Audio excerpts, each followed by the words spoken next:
ಹಾಗೂ ರತ್ನಗಿರಿ ವಲಯದ ಎಲ್ಲ ಅಂಗನವಾಡಿ ಕಾರ್ಯಕರ್ತೆಯರು ತುಂಬ ಚೆನ್ನಾಗಿ ಕಾರ್ಯಕ್ರಮವನ್ನು ಆಯೋಜನೆ ಮಾಡಿದ್ದೀರಾ.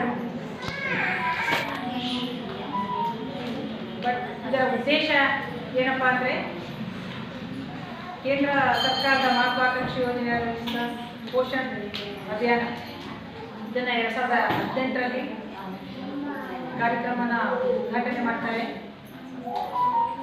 ಪ್ರತಿ ವರ್ಷದಂತೆ ಈ ವರ್ಷವೂ ಸಹ ನಾವು ಈ ಒಂದು ಪೋಷಣ್ ಮಾಹೆಯನ್ನು ಆಚರಣೆ ಮಾಡ್ತಾ ಇದ್ದೀವಿ. ಸೆಪ್ಟೆಂಬರ್ ಮಾಹೆಯಲ್ಲಿ ಆಚರಣೆ ಮಾಡ್ತೀವಿ. ಇದನ್ನು ಆಗಸ್ಟ್ 31ರಂದು ದೇಶಾದ್ಯಂತ ತಾಯಿಯ ಹೆಸರಲ್ಲಿ ಪರಿಸರ ರಕ್ಷಣೆ ಮಾಡುವ ಒಂದು ನಿಟ್ಟಿನಲ್ಲಿ ಗಿಡವನ್ನು ನೆಡುವುದರ ಮುಖಾಂತರ ಈ ಒಂದು ಕಾರ್ಯಕ್ರಮವನ್ನು ದೇಶಾದ್ಯಂತ ಚಾಲನೆ ನೀಡಿರುವಂಥದ್ದು. ಇದರ ಉದ್ದೇಶ ಅಷ್ಟೇ. ಇತ್ತೀಚಿನಲ್ಲಿ ನಾವು ಅಂದರೆ ಆರೋಗ್ಯವೇ ಭಾಗ್ಯ, ಬಟ್ ನಮ್ಮ ಜೀವನ ಶೈಲಿ ಹಾಗೂ ಒಂದು ಏನು ಸಮತೋಲನ ಆಹಾರ ಸೇವನೆ ಮಾಡದಿರುವಂಥ ನಿಟ್ಟಿನಲ್ಲಿ ಅಪೌಷ್ಟಿಕತೆ ಹೆಚ್ಚಾಗ್ತಾ ಇದೆ. ಮನುಷ್ಯನ ಜೀವಿತಾವಧಿ ಅಂತ ನಾವೇನು ಹೇಳ್ತೀವಿ 3 ವರ್ಷ ಇತ್ತು, ಅದು ಈಗ ಕ್ರಮೇಣ ಸರಾಸರಿ 60 ಅಭಿವೃದ್ಧಿಯನ್ನು ನಾವು ನೋಡ್ತಾ ಇದ್ದೀವಿ. ನಮ್ಮ ಆರೋಗ್ಯದ ಕಡೆ ಗಮನ ಇಲ್ಲ.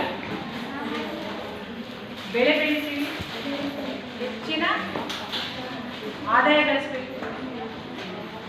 ಆ ಹಿನ್ನೆಲೆಯಲ್ಲಿ ನಾವು ರಾಸಾಯನಿಕ ವಸ್ತುಗಳನ್ನು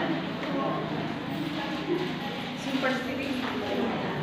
ವಸ್ತುಗಳು ಹಾಳಾಗದಂತೆ ಅವಕ್ಕೆ ಔಷಧಿಗಳನ್ನು ಸಿಂಪಡಿಸ್ತೀವಿ. ಆ ಹಿನ್ನೆಲೆಯಲ್ಲಿ ನಮ್ಮ ಆರೋಗ್ಯ ಜೀವಿತಾವಧಿ ಕ್ಷಣಿಸ್ತಾ ಇದೆ.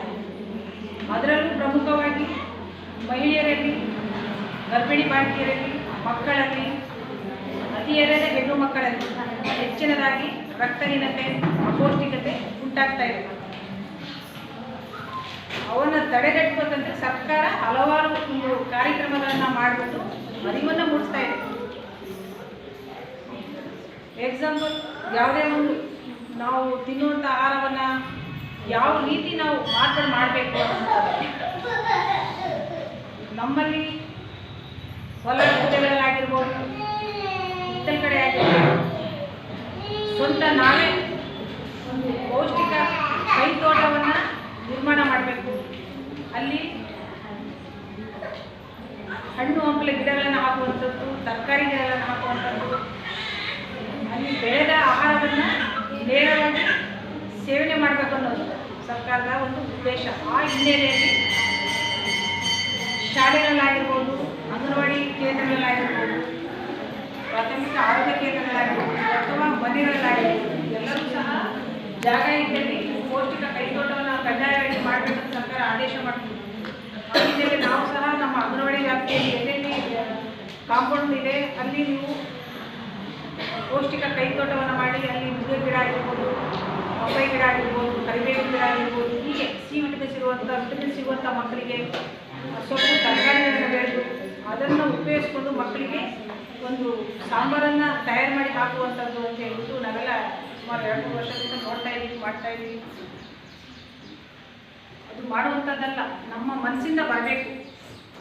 ಸುಮಾರು ನಮ್ಮ ಅಂಗನವಾಡಿ ಕಾರ್ಯಕರ್ತೆಲ್ಲ ಮಾಡಿದರು, ಪೌಷ್ಟಿಕ ಕೈತೋಟವನ್ನು ಮಾಡಿದರು, ಗ್ರಾಮ ಪಂಚಾಯತ್ ಸಹಕಾರದೊಂದಿಗೆ ಮಾಡಿದರು.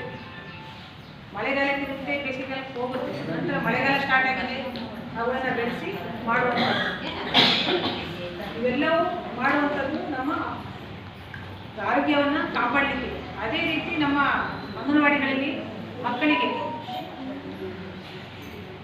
ತಾಯಿ ಆರೋಗ್ಯವಿದ್ದರೆ ಒಂದು ಮಗುನು ಸಹ, ಆರೋಗ್ಯವಾದ ಮಗು ಸಹ ಈ ಸಮಾಜಕ್ಕೆ ಕೊಡುಗೆಯಾಗಿ ನೀಡ್ತಾಳೆ.